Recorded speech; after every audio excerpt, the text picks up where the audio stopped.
start, I want to welcome everyone for coming to actually the last one of this session of EuroStruct talks.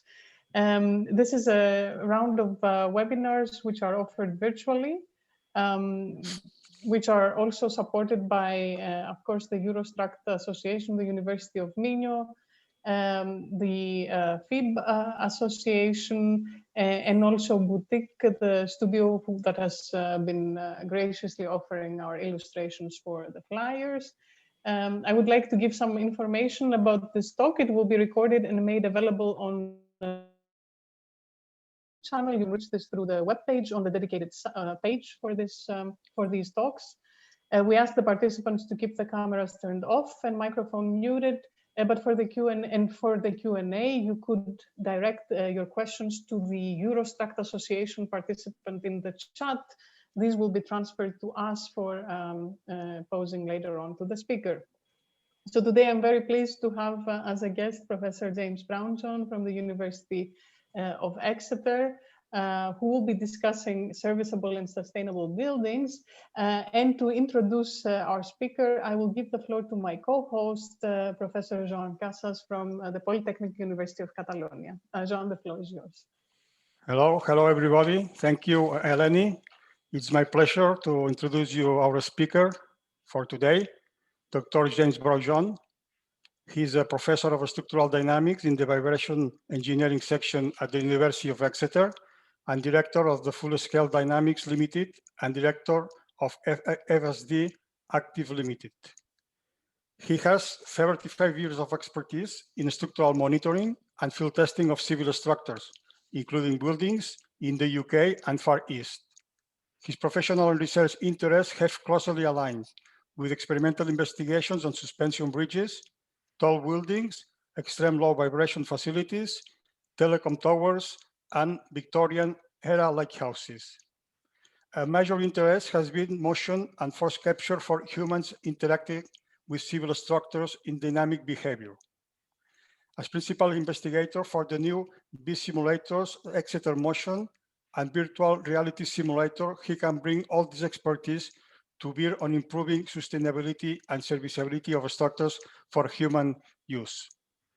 So, Professor Brownjohn, the floor is yours. Okay, thank you very much. So, thanks for the opportunity to talk about this. So this is a brand new presentation, and it's sort of forced me to put together a number of strands which are in the research and the commercial activity that we're doing here in Exeter. So you've been looking at this, the screen, the front slide already, which gives you an idea of the contents. So I'm going to talk about some of the background with this sort of new topic of sustainability, lean design, and new construction, where that's heading, and how vibration serviceability tends to govern design a lot, actually, in terms of two areas, and in particular, tall building sway and structural floor vibration. And what we're doing about that, a couple of things we're looking at, one of them being fixing the path, which is the structure components of the sequence, and also fixing the end user, the receiver, using this brand new facility which we've built in Exeter, which is actually a dual facility. There's a part of it in Bath. Okay, so this is just to start off. This is probably a lot of stuff you know already, but buildings and construction have contributed about 39% of global energy and process-related emissions. So far, most of that's been sort of building operational energy, and a smaller part's been related to the materials and construction. And this is what you would call embodied energy. So I'm using EE to represent embodied energy, embodied carbon, etc. So this can contribute 9 to 80% residential buildings, total life cycle emissions. And as we're getting better at building structures or nearly zero energy buildings, then that proportion actually increases drastically. Whereas renewables can directly reduce operational energy, there's less sort of room to maneuver in the materials part of it. So you can see that we're heading towards a large amount of greenhouse gases due to embodied energy in construction. So we need to deal with this effectively. There's a lot of pressure. And just to point out, you mentioned the construction by floor area. So this is where we're heading. So it's a huge amount of construction, massive, 230 billion square meters. And basically that works out as putting Paris on the planet every single week. Stunning to think of. A lot of it's engineered workspaces. I'm talking primarily about Europe and North America, although other parts of the world have issues. They tend not to be so, I would say, sophisticated in design, needing the treatment that we're experiencing in Europe and North America. So the components of that, there's non-residential, which is sort of commercial, entertainment, hospital, and there's residential. So we're primarily concerned with the non-residential part. A lot of it's office buildings we're talking about. And you've probably seen all this thrown at you. We certainly have. Build back better is a well-known phrase of our dear leader, Boris Johnson. And it's not just down to him. OECD is talking about it. Everywhere else is talking about it. It's in the G7 summit. You're getting to hear about it. And by all accounts, the leaders were committed to deal with this big time. And I think this has come out of the session in Cornwall recently. And you know that everyone's heading to net zero emission targets. So this is where the industry has to head. They're definitely heading in this direction. And how they're going to do that, how they're going to manage that, well, let's see. So in terms of looking at how you can reduce that embodied energy in building construction, so concrete is a huge amount. There's concrete and steel, and there's timber, CLT, and other composites. So cement itself generates 8% of total CO2, apparently. Steel, depending on how you make it and where you look, it's 4 to 8% of total CO2. And as I've said, the pressure is switching from the operational to the embodied side. So we really want to reduce the amount of embodied energy in the materials going into construction. So what is actually limiting how we reduce the amount of embodied energy, how well we design our structures to make them lean? And one part of that we're looking at big time is how design of floors propagates to design of structural systems in the foundation. So, I mean, it seems fairly mundane to talk about floors. Well, floors is what you're standing on or sitting on. It's not a terribly exciting thing to research, you might think, but it turns out that basically that's, you know, what you have to have in the first place to support everything you do. And that is supported by the building structural system, which goes right down to the foundation. And your floor design has a very, very strong influence on how you design the rest of your building. And there's a huge amount of over-design in civil engineering. As you know, if we built airplanes the way we design buildings, they would never fly. So we have to get more rational in dealing with structural design and considering all the constraints on it. So when you're considering design and over-design, we're looking at designing for static floor loading. We're not talking about seismic, we're not talking about extreme loads. This is talking about conventional operation. So when you're talking about static loading, there's a huge amount of uncertainty and over-design in the occupancy. So this is part of the serviceability limit state as well, deflections as well as ultimate load. And we talk about design for sway vibration. And when you start to look at how you do that, it turns out that there's a lot of uncertainty in the structural dynamic parameters, the human factors, as well as the building envelope. So these are all factors which play on consultants when they're designing tall buildings. And tall buildings, I'm talking about, depending if you're building with wood or steel and concrete. You know, for steel and concrete, it's probably upwards of about 30 stories or so. And floor design is pervasive, obviously, and there's a huge uncertainty in the floor loading and the floor dynamics, big time, and also the human factors. And we're still using sort of decades-old design guidance to look at this. And we're starting to use new materials big time, so cross-laminated timber, for example. So we're finding that the consultants are not really that much experienced in using this in terms of dynamics. They're learning how it behaves in the real world and coming up against all sorts of issues, you know, misunderstandings about the way it operates, the boundary conditions, etc. And obviously the clients are always sensitive to cost. So the big question at the end is, how much is it going to cost me? How much can I save? Well, it has been until now, but now increasingly you might be hearing that clients are talking about actually reducing embodied energy. So they're designed for green, probably more so coming up than they're designing for cost. So this is the big driver for design. We're also seeing a lot of modular construction and prefabrication. I'm dealing with hospitals, for example, where a lot of the units are built quickly and shipped on site and put together. And there's a lot of issues about serviceability in these structures in particular. So this is what's happening. I talked about the concrete, I talked about the steel, and also I talk about the embodied carbon. So this is one of my colleagues from Walsh, and in London, they have been focusing so far since 2016 only on the operational energy. So there needs to be a switch much more to the embodied carbon, and this is starting to happen. Okay, so this is the structural engineer. So now you're seeing much more articles coming out about lean design, and the onus is coming to the structural engineer to work out how to manage it. So you can look at the distribution of embodied energy in the components according to what type of structure you've got. Floors are taking up the lion's share of the embodied energy, which is quite remarkable, actually.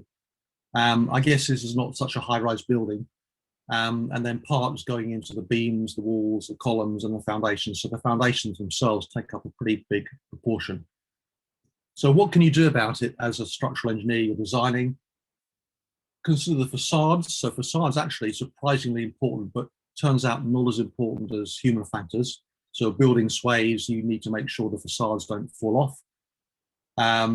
Internal partitions can actually help to improve performance. The argument about how long your spans could be. So there's a movement to long spans for open spaces and elegance. But now we're thinking about, well, moving backwards. So constrain the grid a little bit. So do you actually need these large spans? And then the dynamic criteria, are they rational? Are they appropriate? So these are the things that structural engineers need to start to think about very, very seriously in terms of serviceability. So it's not ultimate limit state, it's more serviceability limit state that governs design now. And we're hearing this from the consultant. So this is the support for VCIM, some of our partners. So these are designers of a lot of the tall buildings in Abu Dhabi and Dubai. So they're saying human perception of vibrations increasingly governs design, one-span floors, tall buildings. Happold, serviceability and human comfort have become governing. AKT2, one of the big consultants in the UK, vibration serviceability design driver in many of our projects, long span and tall. So this is sway and floor vibration. And this is from a famous guy in Skidmore, Owens and Merrill, that this acceleration, response and habitability in tall building sway is costing millions to deal with. And WSP, embodied energy cost and more importantly, satisfaction of its users. So it's driven by vibration. So very, very much vibration is coming into the picture. Largely. I mean, there are other factors as well, but it's largely vibration. So just to point out the other factors, so these are the ones that govern design and material use, things to do with safety that you can't avoid. So floor loading. So this is a building in Singapore, 5 kilonewtons per square meter. And this is from the structural engineer, a photograph of, if you can see that, this is a bunch of people not socially distancing, I have to say. So this was before COVID, generating 3.1 kilonewtons per square meter. Do we really design for that? That's a bit mad, isn't it? When it comes to facades, you have to be concerned about the drift, the interstory drift, because the limits are for some of the facade panels and the very tall buildings, and in some cases they can fall off, and that's a serious safety issue. This is a building where it wasn't caused by drift, but the facade elements fell off, and because of that, because of the concern of safety, there was about a huge bill to reclad the building effectively because of the facade panels falling off. So these are safety issues as well. So in terms of dynamics, this is things that can be avoided. So I'm going to play this a little bit of noise. This is the physics building on the university campus. I went there on May the 20th. It was a pretty windy building, pretty windy day in Exeter, and you might just about be able to hear it. So this was, as I say, the 20th of May. If I fast forward a little bit, you might be able to hear in the background. So this is the wind howling around outside. And the building was moving around a little bit. I could just about feel it going, but it's way below the serviceability limits that people use for design. So, you know, I'm detecting it because I'm hearing it. Am I feeling it? Kind of a strange experience, actually, but it wasn't a very strong sway. Question was, is that acceptable?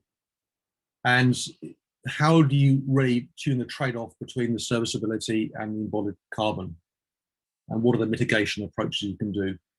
And when you're talking about floors, well, we got vibration. So this is 0.6 meter per second squared. I mean, this is definitely not acceptable. So this is a school which we were checking out. So this is sort of high frequency for impulse driven. So what are you going to do about that one? So with vibration serviceability, these problems are always dealt in the same way in terms of the source, the path, and the receiver. So with the source, we're talking about, in our case for vibration serviceability, humans walking, mainly bouncing and jumping. So the bouncing and jumping is more about entertainment venues, but typically most circumstances it's walking. Wind for tall building sway. So humans, the way the loading is generated, they're mainly understood pretty well, getting better. We put a lot of research into that one. In terms of the path, which is the structure, engineers are very good at doing finite element models, of course. They believe them. Some of them are more accurate than others, but there's still some pretty big errors that you can see. And one of the big concerns is about damping estimation. So this is a huge source of uncertainty. And even bigger when you get to the receiver, which is the person who's sitting in the building. What's acceptable for people exposed to vibration? How do you measure that? What are the factors that impinge on that? And this is very, very difficult to nail down. And the standards and guidance which we've been using for years, pretty much outdated, to be honest. So first I'm going to talk about tall buildings, sway, vibration, serviceability, and wind. So as I said, we understand the wind loads pretty well, at least for standard climate systems. If you talk about sort of thunderstorms in certain parts of the world with very special climates, you have a different problem. We understand that, although climate change is going to affect the way that we deal with extreme value statistics and occurrence rates, of course. Tall building design process, if you understand it, is more or less standardized. So you have a wind tunnel test with a high frequency base balance or pressure taps to get the dynamic forces which depend on the shape of the building. The consultant will do a finite element model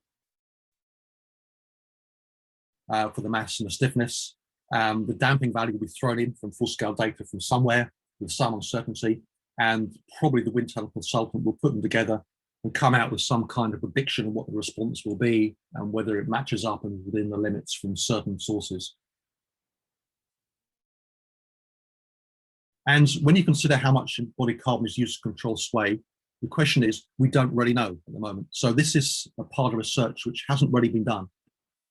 But certainly, according to people I speak to, sway doesn't really govern the frame design below 35 or so stories, unless maybe you're talking about tall timber buildings, which are very susceptible. So if you want to improve lean design, what can you do? Well, my concern is better damping estimation. So I've done a project on Bayesian methods to improve that. And I'm also into very strange methods of force vibration testing, because that can give you much better certainty on damping estimates. And much more important is how to get the acceptance criteria much more user-centric, looking at humans in the loop. So that's the last bit. So for tall building sway, here's some examples. So this is Hong Kong. It's not my own video. This is off YouTube, I think. So here you can see, very frightening. Well, maybe it's frightening, but if you live in Hong Kong, you're probably used to it. You know what to expect, right? So this is understanding and having managed expectations. This is, I think, Burj Khalifa. It's a rather strange kind of soundtrack. I'm not sure you can hear it. I'm not sure what the yelping is, but you can certainly hear the sort of creaking and groaning of the building frame as the building sways in the wind. This, I should imagine, is pretty disconcerting. So you've not just got the vibration, you also got all the other things that go on. just to give you an idea what sort of levels we're talking about. This is a building in Sheffield. It's called the 40 Tower, not 40 Towers. And it was known to have a reputation for lively inland sway. We did some monitoring for a while because they reclad it and did some reorganization inside.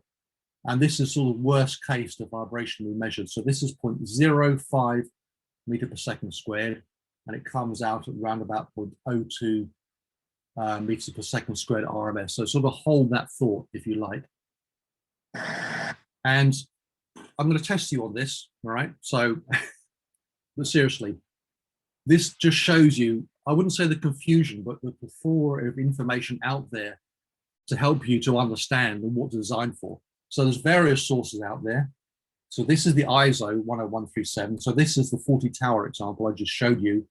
So this is for residents. This just about comes and is okay. And it's it's an order of magnitude or factor of 2 below office acceptability. So people could feel it, but by that standard, it's probably okay. AIJ has some thresholds about perception. So this is a very common way to do it. When you feel it, it's already too strong. So and if you're talking to North American consultants, they will be dealing with sort of 15 to 25 milli-G of acceleration peak level. So, and you need to convert a milli-G, which is a centimeter squared, to 0.01 meter per second squared. So probably heads are spinning already with this, okay? So this is probably the simplest one to go for, the American one. So 25 milli-G in 10 years, that's a lot. I think you'd be very, very unhappy with that kind of vibration level in your building. But if it happens only once every 10 years, that's probably okay. And when we assess the performance, are we talking about perception, which is the common way to do it? Do we talk about comfort and acceptability? Or we talk about subliminal effects? Because if you have a sway in a tall building, you may not feel it, but it will affect your mood. It might send you to sleep. This is a so-called soapite syndrome. This is an example from a design study. So this is a building design, and it's looked at with different return periods, taking a value of damping or 1% damping, 1.5% damping, the consultant's FE model, and the high frequency base balance data on the shape and the forces put together and compared with a couple of standards. So this is the RWDI office. It's effectively the North American guidance for 15 to 25. This is the ISO for a 1-year return period, the American one for a 10-year return period. And you can see that it's okay by that standard. Unfortunately, when we went and measured it, and we did, we got not 1%, but 0.42% damping with a 22% coefficient of variation with ambient. And it went up a little bit with free decay. So we'd like to do some free decay testing on that one.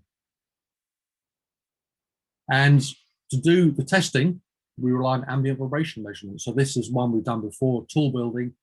It's not this one, actually. I just sort of show this one because it's a nice tall building. We did some measurements on another one, and we used this Bayesian technique to estimate the damping with uncertainty factors. This is actually quite a high number. And we use some special gadgets, which are distributed wire-free recorders, very precise, synchronized, to give you an idea what the building is looking like. So we do testing like that. We also do testing on tall timber buildings. So this is one that Alex Pavich did for his Euro project on Dialer TTB. This is a timber building in Glasgow, of all places. And this is showing you the dynamic testing in progress. So if that video works for you, this is a speeded up version of the kit that's used. So because it's quite a high frequency building, I think around about 2 to 3 hertz, these APS shakers, which generate 450 odd newtons each, can actually operate. So this is their optimal performance band. So they can work and generate about 1,000 newtons of force, which is certainly enough to get the residents feeling it and feeling uncomfortable, and to identify the vibration lows and to characterize the damping, which, as it turns out, is amplitude dependent. We do have some shaker assemblers which we can use to get higher mass and to operate down to much lower frequencies on taller buildings, but they can only go down to about 0.4, 0.5 hertz. So it's not actually much use on the very, very tall buildings. So when it comes to very tall buildings, there are some exotic techniques out there. So one method that's been used in the past, so this is by Roger Newman, Kenny Kwok and mates. You have a crane and you drop a load and you brake and you drop and a brake. So this can in fact generate some significant impulsive forces, but because there's only so far you can drop the weight, you don't actually have many cycles of oscillation. And you can generate basically a single 1.5 kilonewton pulse, sway pulse, which is enough to get you decent level of amplitude. These at UCLA have got some whirly shakers, so this one can generate 1.5 kilonewtons. A reciprocating one can do 96 newtons, and this is at 0.167 hertz, which is about the sort of the frequency for something like a 70-story building or 70 to 100-story, very tall building, where you're very concerned about sort of wind and effects. This is my sort of thing these days, generating forces by swaying. So if I do a little bit of a dance here, I can generate a force which is same as a shaker, but goes down to a lower frequency. So I'm much more portable than a shaker. I'm battery operated, highly portable, and provided I've got a metronome, I can sway to a beat and I can synchronize myself to other people. So you can generate a decent amount of force. And this is something I've been trying recently in my back garden. Hilarious, maybe. So metronome, sort of sharp pulses, timed, and I can get about 130 newtons at 0.16 hertz, surprising. So that'll actually get a building going. And if I have a bunch of us doing this, pulling on the columns, I have yet to try this. But if I can get to do this, I reckon I can get the building shaking as well as that for sure, better than that. And with 10 of us, I can do that. And it's a whole lot cheaper.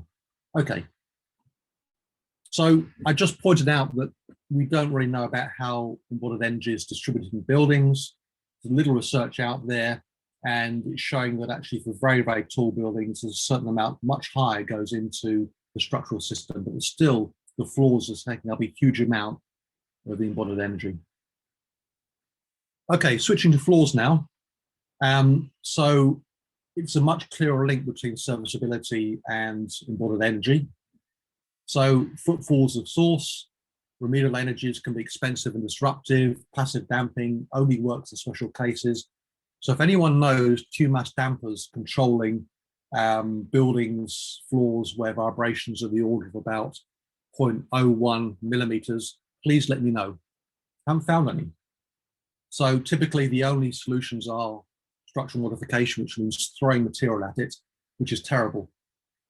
And it turns out that because of that approach, floor vibration serviceability tends to dominate in proper engineered floors, and you don't have a lot of margin there.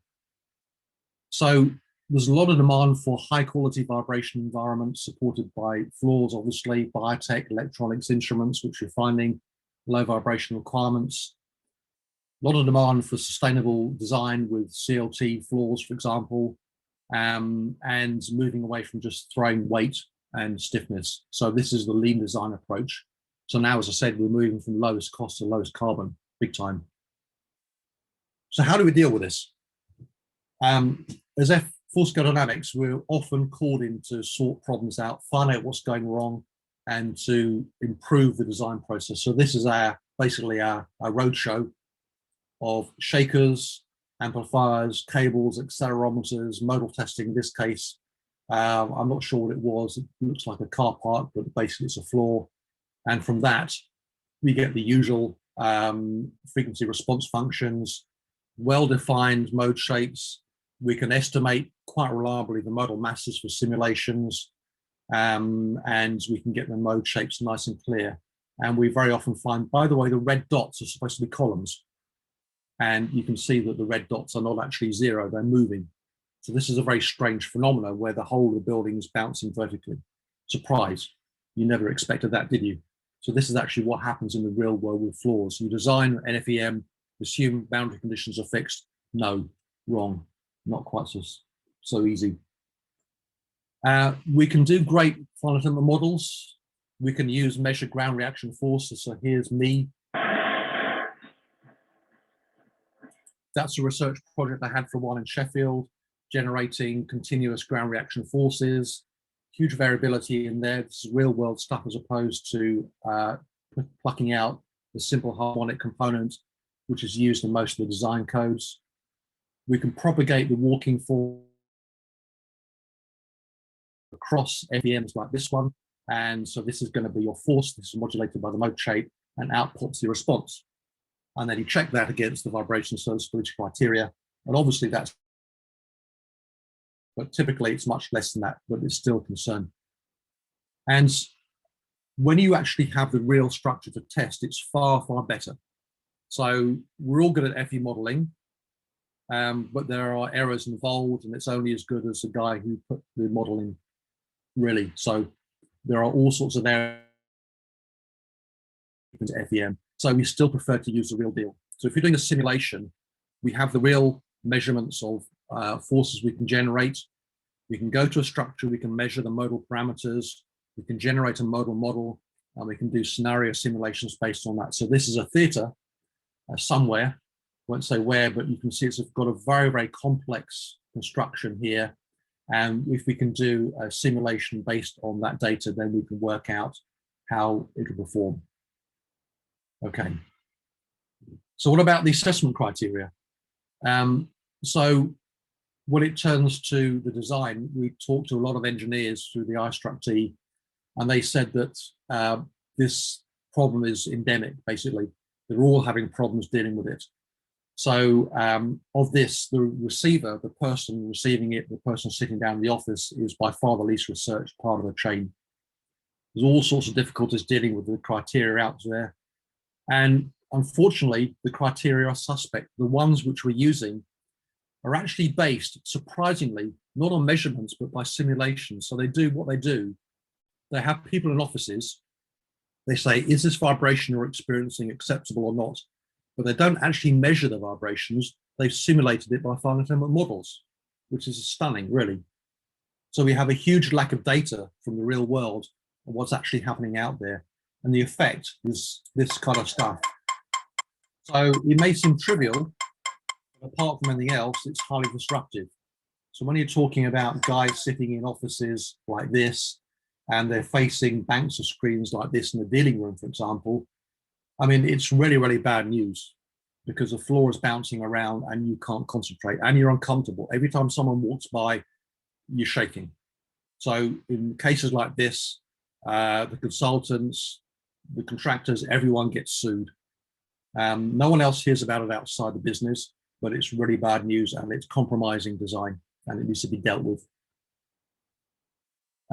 So what we do, we deal with this thing called a response factor, R is equal to 1. So we have this idea that a response and acceleration equal to 0.005 meter per second squared, RMS acceleration is equal to a number, a baseline called R is equal to 1.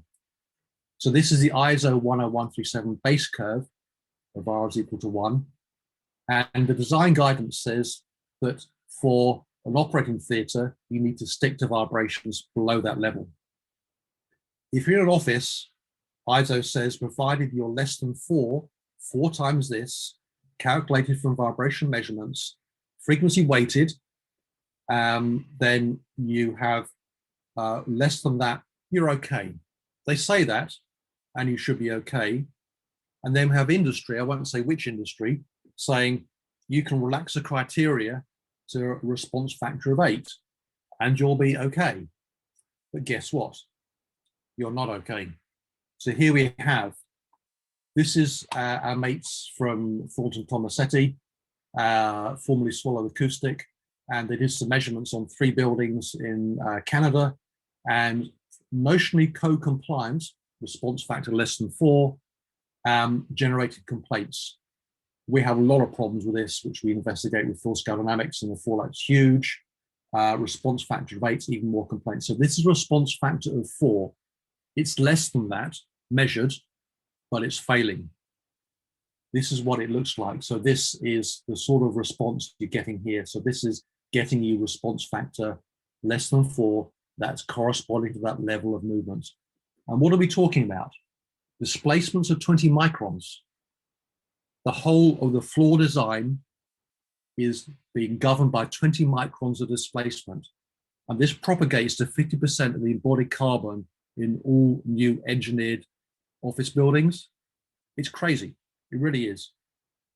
And there needs to be ways to deal with this. And guess what? There are. So we looked at the effect of reducing the slab depth on the impact of embodied energy and response factor.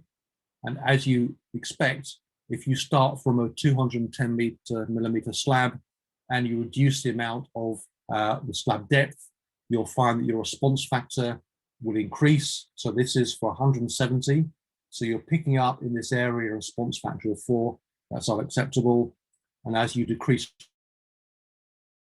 your slab depth even more to 130, just leaner, you're saving carbon, you're saving cost, but it's becoming unacceptable. So therefore you find that a bigger area of the floor is now becoming unacceptable. So it's not good. So what do you do about it? Right, so this is where we come in. So this is the last 2 parts of the talk, dealing with the mitigation strategies and investigating the human factors and the thresholds. So this is something that we've been working on for, I would say, a decade or so in Exeter. So this is active mass damping for active vibration control. So the various strategies out there for dealing with the problem, as I said, is you can do a retrofit if it's an existing building, or you can improve the design in a new building, and if it doesn't work, you just throw more material at it. You can look at passive control, try it. Viscous dampers work in some situations, provided you can engage relative motion sufficiently. Two-mass dampers may work, but I've yet to see evidence that they work at the level of about 10 microns, and there is constrained load damping as well. So we reckon that active vibration control is a way forward because it will directly counteract very efficiently the force you put on by destructive interference. It works the same way as your headphones. So this is the prototype which we had about 8 years ago. It fits in the depth of a slab. It displaces 75 millimeters. It generates a couple of kilonewtons, which is way more than the first harmonic pedestrian. And it's quite compact and low cost. So this is the thing in action. So this is our prototype. So you recognize this guy. And this is the other guy. So this is the active mass damper, and you can see the mass moving up and down. So he's walking at 2 hertz because the floor frequency is 4 hertz. And the experience of whoever's sitting on the floor, we tried it, and it's a very lively floor before. That's the one with the flapping monitors. And it's quite lively before, but when the active mass damper was turned on, you would compare it with Lenin's mausoleum. It's dead calm. You can't feel a thing. So it's actually reduced response factor from a pretty big number to something which is way within the criteria. It's a very, very impressive performance. So this is a walking path backwards and forwards. So it works. It's amazing. So this is a direct plug and an advertisement for our new product. So we've sort of moved forward to, I would call it a beta prototype, which we will start to ship soon. So this is now putting together all the ideas and the principles which we learnt into one box, which we can install on floors to fix vibrations existing, or which can be built in at the design level to avoid having to throw material at it. So as I said, very good at reducing vibrations, low mass. You can build long spans, so you're not constrained to go to short spans anymore. It's actually low energy consumption. The operational energy is pretty low, compact. And Mates and Thornton Tomasetti are promoting it actively for us, which is very nice of them. So there's a lot of applications potentially for this device to control vibrations in existing and new builds. And it works far better than TMDs. So there's a little thing here which I won't bore you with, but effectively this is to show that if you don't have control, you have huge response factors around. You try with TMDs, lots of TMDs, you can only get so far, even assuming they actually work at low displacements. And then if you put the active mass dampers, you're getting it nice and low, pretty much efficiently. much better solutions. And this is a very, very big floor. So this is about 60 meters by 60 meters. Okay. So now the last part. So this is the VCIM facility. So this is my baby, if you like. So this is the one which I led the proposal on. So we've got involvement from University of Bath. They have a sister facility which deals with tall building sway.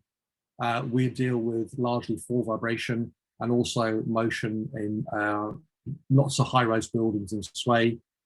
Colleague from University of Exeter is also involved. So this is it. So this is our new £7 million facility. Very nice building. We occupy a little part of this one over here. That's what the platform looks like. It's a 3.6 meter square. It's got a huge force plate around it, probably the biggest you'll find anywhere. 9 HTC Vive Pro VR headsets, and a motion capture OptiTrack array, and we can take a ton payload. So that's a lot of people actually, although not at the moment, I hasten to say. We have 9 headsets, but this was before COVID.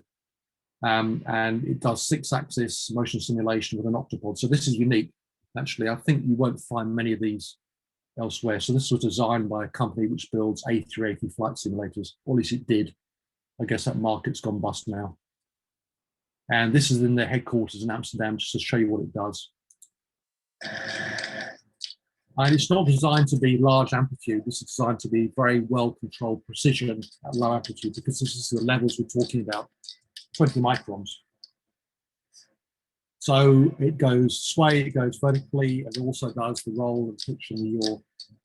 And it's controlled by 6 stepper motors, so 8 stepper motors, controlled via flexible links to the motion platform. So this is about 3 tons, with the first mode of vibration is about 60 hertz. So this is a way above. So this is the performance envelope going from 0.5 to 40 hertz. We can get up to about 4 meters per second squared if we want to, but the limit is nominally 2 meters per second squared by the stroke. So this is the performance envelope which we're hitting as required.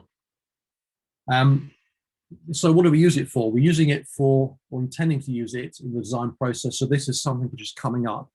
So we have a project dealing with schools, fast build schools, where we have example of 360 video.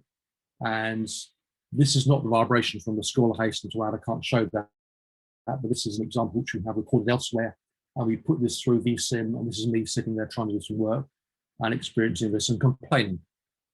So I would go and sit in the building which has been maybe redesigned, a different building, different criteria, and decide if it's acceptable or not by sitting there and judging it. And we're designing experimental protocols with the help from psychologists in Bath to work out the best way to work this out and how to do it, with cohorts of dozens of people sitting in the building. And this is something I've done before. So this is one I've done recently.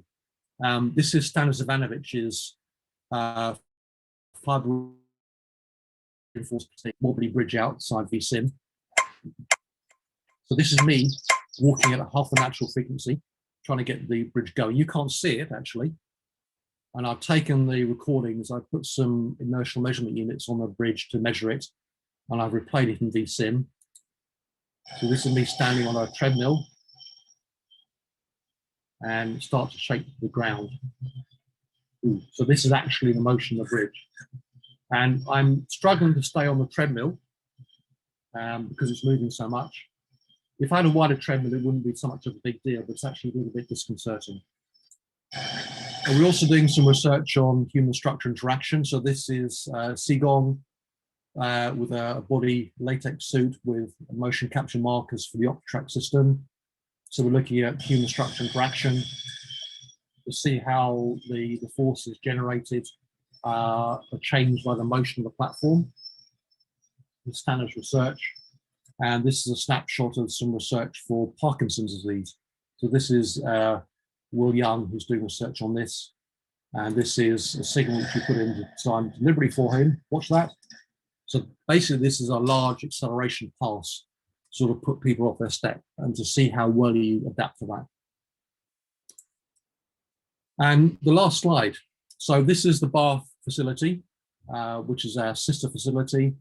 which is operating in a different way. It's a hydraulic biaxial motion platform, which goes down to 0.05 hertz and up to about half a hertz or more. So this is complementary to the extra facility.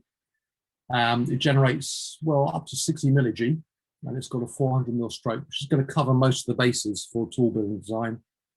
And it's using not a HMD, but a kind of a cave, computer assisted virtual environment, projected virtual reality. And if you wear 3D specs, you get a very, very powerful effect of the environment you're in. And this has already been used for studying tall building motion. Okay, so I'm going to end with some takeaways, and I will be very, very interested to hear your thoughts, actually. So I sort of thrown a few things out there, which many of you might be aware of, and some questions which you can answer me. There's huge pressure out there to reduce embodied energy. Sustainable materials, so far, they're not terribly well understood and they can be problematic. And strength of their design, as you know, overlooks vibration serviceability. So people who design things that don't fall down come a cropper when it comes to vibration problems. And it tends to be that the vibration serviceability will govern design very often. In tall building, it's sway, and for floors, it's vertical vibration. We need to understand and rationalize this source path receiver chain much better and reduce the uncertainties. Again, the plug, active mass damping, is a powerful solution with active vertical control, vertical vibration control, if you're dealing with long spans and already problematic floors. And VCIM can help you to design structures efficiently in real world simulated conditions. And we reckon that we can revamp all the vibration criteria in the current design guidance. So that's our aim, to do that. Okay, so if you have questions and suggestions, I'd be very pleased to hear. Thank you very much, James. We took a bit longer, but I think it's interesting for everyone to see the facility. So I really think it was worth the extra time. Maybe a question from my side to begin with. You show, this concept of this virtual simulator, let's say, which I think is very interesting in that it takes motion into account. Up to now, when you hear about augmented or virtual realities, it's usually through goggles and what you get as a sensation through vision. But you've mentioned in your presentation also the importance of sound, possibly also the importance of sight. Is this something you will bring together as well in one experiment, let's say, somehow on the facility? Well, yeah, so I mean, this is a bath one. So if you look here, I mean, the idea for the bath one, it's a climate controlled chamber. And we found, I mean, we talked to other folk doing this, the lighting condition has a big effect on your experience. So it's not just, the vibration, but it's also the environmental factors which have a very big influence. So we're going to run some studies with a large cohort. I mean, you've got a very sort of big parameter space, effectively, of all these variables which impinge on it. So you need to find a good way to do that, to put the parameters through. But you would want to consider the lighting conditions, the heat, the humidity, what you're looking at, as well as the motion. And you have sensors, which your body-worn sensors, sort of EMGs and the like, to detect your responses. So this is something which we're going to be looking at we're putting together a project, collaborating with Bath, to explore this and to find out, get into the depth of how these criteria work for tall buildings. Maybe let me remind everyone for questions that you can actually send them through the chat. And you can also do it in the common chat if you wish. You have to read them out though, Eleni, because I'm not looking. Yeah, exactly. That would be my role. I have one question, Eleni.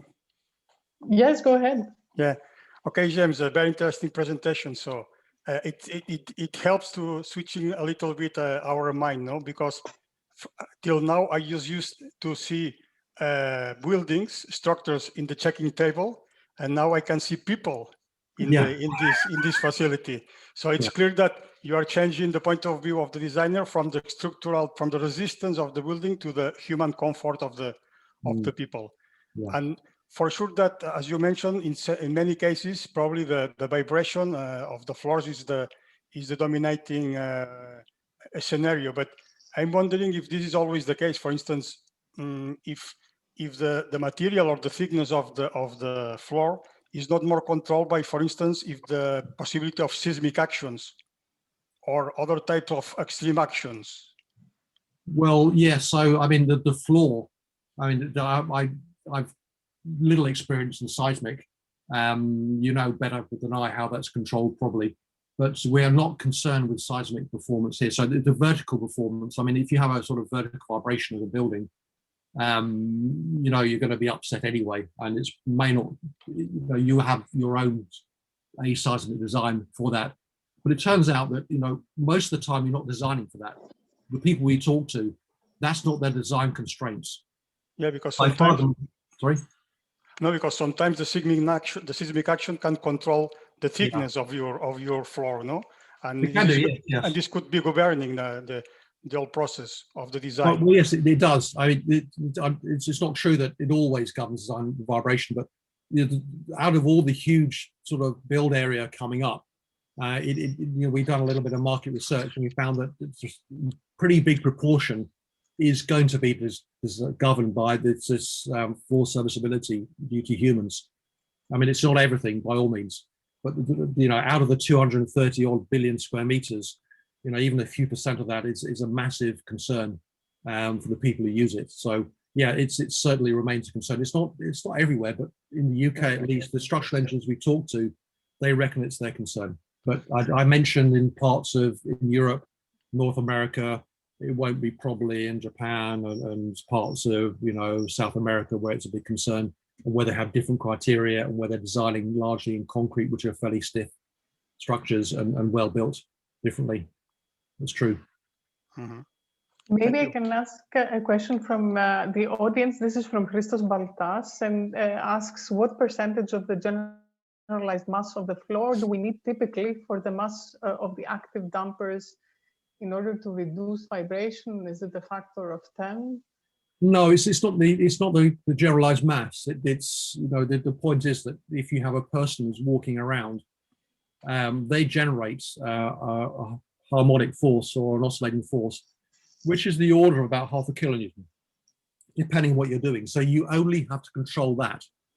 You don't have to control, you know, put big forces there to control the resonance of the floor. All you need to do is cancel out the forces from the human. And it turns out those are not so big and those are well controllable. Maybe to add on this, I understand they're probably not so big, but is it an issue that they are distributed through the floor in patterns that are not very easily regulated? Yeah, or so I mean, assume a main path of motion and yeah, so that becomes challenging. So if you have a floor which is nice and you know, very, very simple, like a rectangular simple supported grid, then you have a first mode, which is a certain frequency. Then you have a sequence of second modes. And the first mode is one you control, which is the lowest frequency. So you know exactly where to put your damper. But when you get to more complex structures, it's becoming an optimizing process involving simulations, which may be based on finite element models or modal models to work out the placements for the dampers to control the various modes. So you have localized modes, global modes, and those local modes will have their own performance and their own generalized mass. And you will have to work out the optimal location to put a damper to control that. But it's different from a shear mass damper because a shear mass damper only controls one mode, whereas an active mass damper will control any mode that occurs with a large amplitude on the floor where it exists. And it can also track and change and optimize, whereas a shear mass damper can't. You're stuck with it. And you don't consider it an issue, you know, some of the known drawbacks for active vibration mitigation has to do with the power consumption, the need for... Yeah, so... But maybe in these situations, likely it's not an issue because we're not facing extremes of... Precisely. Yeah. Nobody's going to die if the power fails. I mean, that's the concern for seismic, obviously. You don't want to be reliant on energy to control safety. So this is only a serviceability issue. So if you lose power, then people become uncomfortable. That's the worst case. Or if you have controlling a lab, then you may lose a bit of product, or your experiments fail or something. But you just reset the power and you're okay.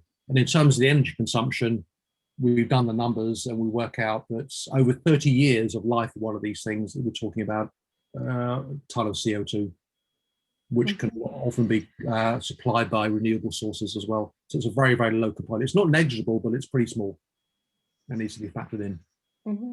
Eleni, I have here a question from the audience. It's actually Yves Roland. It says, thank you for the interesting presentation. One question. In many applications, it seemed that there was a single person walking. What about setups with chaotic walking patterns or multiple people possibly walking at different speeds with different names? Yes, so we've done a research project on that actually. So one of Alex Pavich's students has researched that to see how that works. So we actually put motion sensors and tracking into buildings to work out the paths, where they go, and the numbers of people to do that.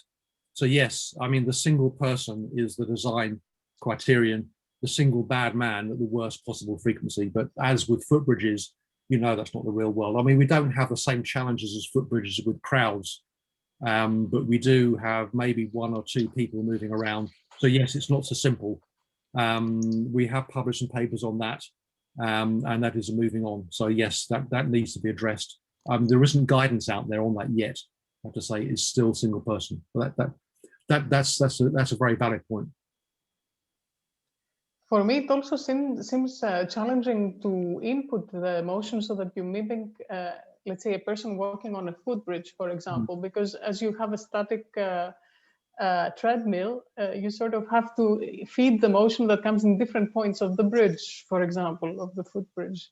Is this difficult? So how do you mean, Eleni? I don't quite get that. Can you explain again? Well, because you typically have, let's say, a static treadmill, right? And then you have to move the actuator so that it mimics the path that the person meets from the motion of a bridge, if it's a pedestrian bridge, for example. Well, we can do that. I mean, we're actually just starting to do that. So that's a simple treadmill there.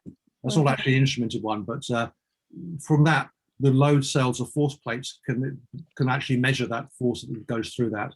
But we're ending up having some better treadmill, which is wide enough so that we can put people in the virtual reality. On that narrow treadmill, you can't do it because you know, you can see that I couldn't stay, just, you know, even with good eyesight. But if you have someone in a virtual reality headset, they can't see their physical surroundings. They can see their virtual surroundings. You have to be wide enough so they're not constrained. Then you can work out, you can put them any way you like, and you can adjust the motion of the platform to emulate the mode shapes as you move across the bridge, and the motions are coming in. So you could, whatever you can measure, you can put in, basically. But yes, that's doable for sure.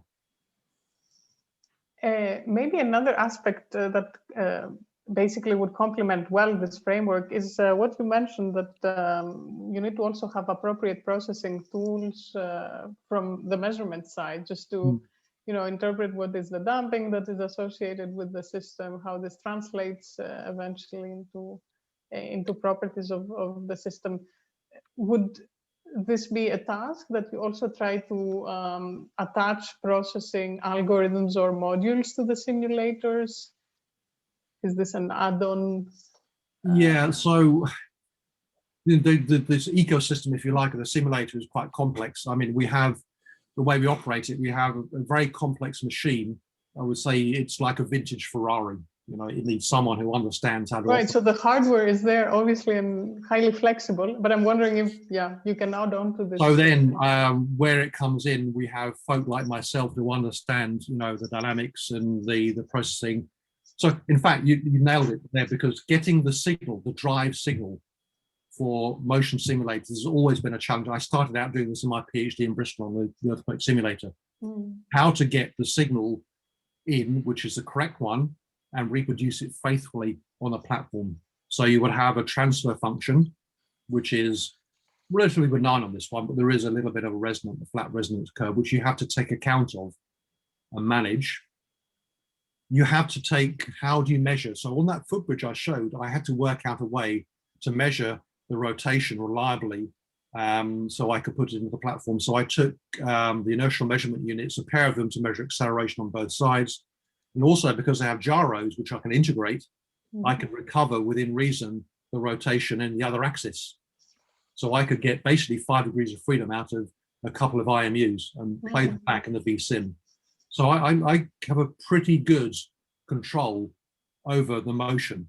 But it's not straightforward. It takes a bit of doing to get it there, actually. So that all these simulations, all these forces and signals I'm getting, you know, someone's boat, a push bike, a train, a footbridge, you name it, it's all sort of coming, and we've been challenged to sort of put through even a bridge on an aircraft carrier, for example, military simulations, battlefield simulations, people trying to shoot guns and do stuff like that, military involved in this, doing surgical operations in field conditions, maybe in helicopters or planes, you know, this kind of stuff. Reproducing the signals and motion signals is a challenge. But provided you can measure that, and we're good at doing this, we can translate that, you know, and maybe we have to sort of soften it and filter it and scale it a bit. And with the power of the VR, you can make it enhance it, actually, because if you tried VR, you know, you can think you're moving when you're not. And you can enhance the experience very, very powerfully with VR. Let me give the floor to Jean for a question, since we're nearing the end of the session. If you have a closing. Well, if James, if you allow me, probably a more personal question. Yeah. From my side, you know that my background is more in bridge engineering. Yeah. And I know also that you have an enormous experience and background on testing longest span bridges, suspension bridges, any kind of bridges for ambient vibration and so on. But today you didn't present anything about bridges, so I'm a little bit worried about. The question is there is a future on bridges or not, James? Well, yeah. So I have to be honest. I'm getting old, and there are lots of very young, very sophisticated, very clever people out there. I can't compete, but I am still engaged, and the area which thanks for asking the question, by the way, because I'm becoming very interested in the way that this sort of human performance crosses over into, you know, big structures. We're talking about motion capture, actually. So we're talking about motion tracking by optical means, motion tracking via inertial measurement units. And these are exactly the tools which we need to use on full-scale structures.